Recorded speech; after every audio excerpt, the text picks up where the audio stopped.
quando ouvi os governadores, Cristiane, eu dizia que coisa fantástica esta reunião que se dá agora em Nova York, porque é interessante que, ao longo da minha vida pública, eu sempre percebi o seguinte: a federação no Brasil sempre foi um pouco, se me permite a expressão entre aspas, um pouco capenga, porque, na verdade, nós temos a ideia de que a União pode tudo, e, no particular, o presidente da República pode tudo. Há uma visão, na verdade, centralizadora, a ideia de que tudo está vinculado à União. Aliás, isto não apenas sob o foco político, mas sob o foco jurídico. Também juridicamente é interessante que a Constituição leva tudo para a União. A União é a grande coordenadora dos trabalhos internos, quando, na verdade, se nós tomarmos aqui o exemplo dos Estados Unidos, a União representa o país junto aos demais estados, aos demais países. Mas a grande força da União deriva precisamente da força e das potencialidades dos estados e dos municípios. Daí porque, João Dória, mais uma vez, esta reunião com este caráter federativo é importantíssimo. E como sempre aqui, eu percebi que os governadores vieram para dizer das potencialidades dos seus estados, porque afinal o objetivo central deste encontro é precisamente incentivar não apenas os investimentos nacionais, mas especialmente os investimentos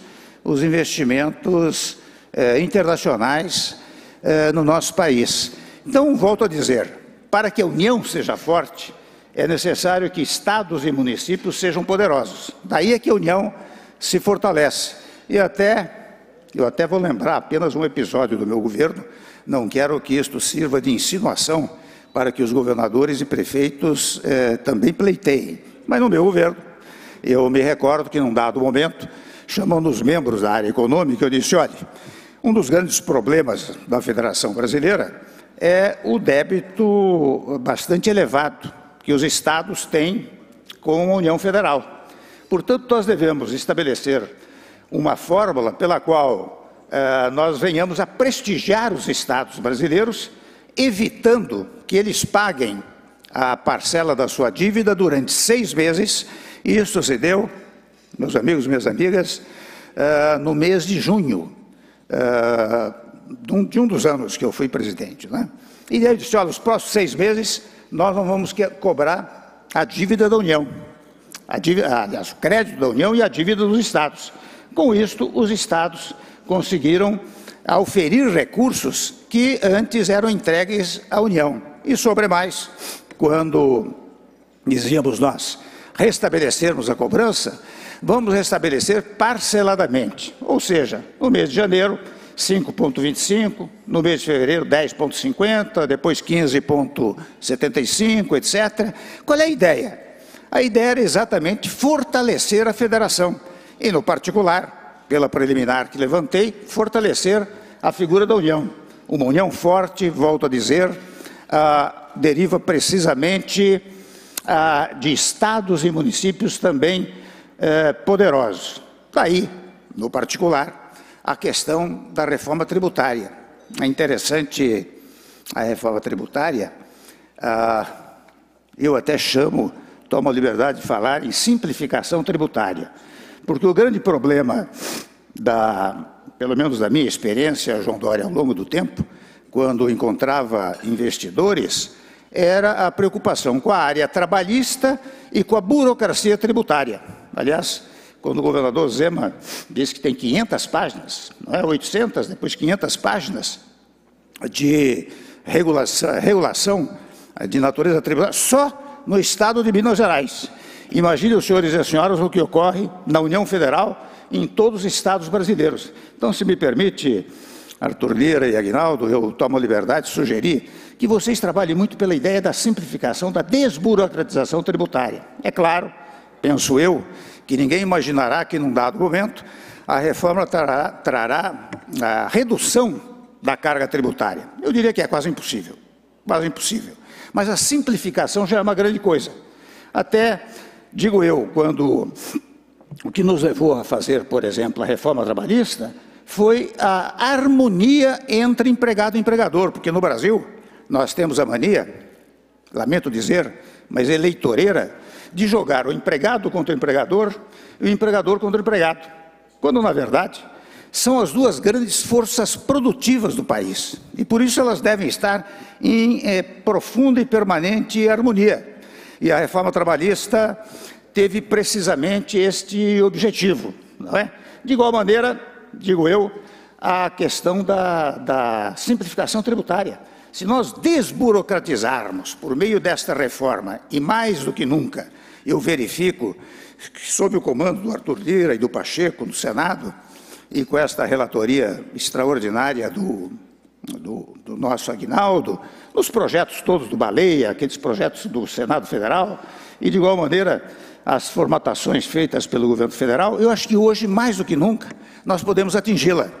O Eduardo Paes disse que em várias oportunidades se tentou a reforma tributária no país e não se conseguiu. É verdade.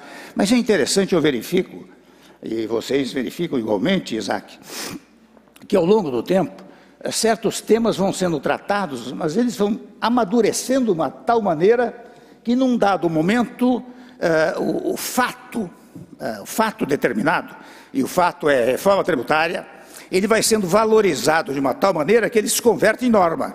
E eu não estou dizendo novidade nenhuma. Quando eu estava na Faculdade de Direito, o professor Miguel Reale, o pai, tinha a teoria do fato, valor e norma. Quer dizer, há certos fatos que ganham tal valorização num dado momento que eles se transformam em norma.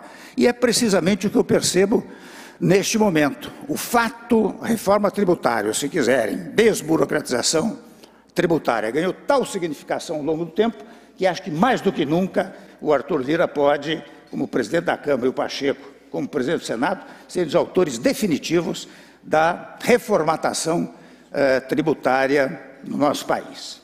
Outra palavra, eu não quero fazer discurso aqui, eu quero fazer breves considerações, sem disputar com a Cristiane, que incendeia o auditório quando se manifesta, né?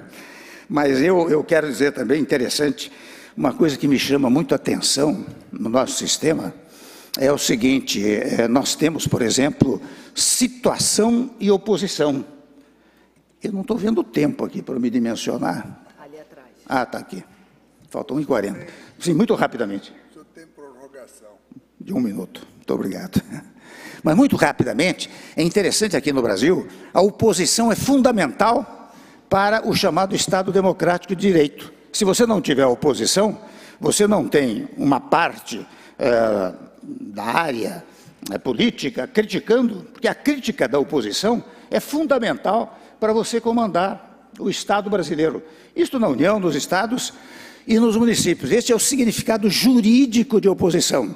É o que está na regra inaugural da Constituição, que diz: o Brasil é um Estado democrático de direito. Mas é interessante, meus amigos e minhas amigas, aqui no Brasil, o sentido de oposição é um sentido político. Ou seja, se eu perdi a eleição, eu tenho que destruir o governo, quem ganhou a eleição. Isso não é compatível com as necessidades do país. Você deve, sim, fazer oposição, criticar. E muitas vezes eu recebi observações críticas da oposição e mudava de posição. Até diziam: Temer recuou. É interessante, o recuo é algo democrático. E eu me inspiro aqui na figura do grande brasileiro Juscelino Kubitschek, que dizia: eu não tenho compromisso com o erro. Se num dado momento eu me equivoco, eu conserto. Então, meus amigos, para não sair do tempo, eu quero dizer que, quem sabe, essas brevíssimas palavras, e mais uma vez, cumprimentando o João, eu disse há pouco: o João é um herói. Você reunir líderes desta natureza, João, em várias oportunidades, você está, na verdade, construindo a harmonia interna do nosso país. E, portanto, os investimentos podem ir para lá, que terão o aplauso dos governadores, naturalmente do governo central, do João Dória e de todos os brasileiros.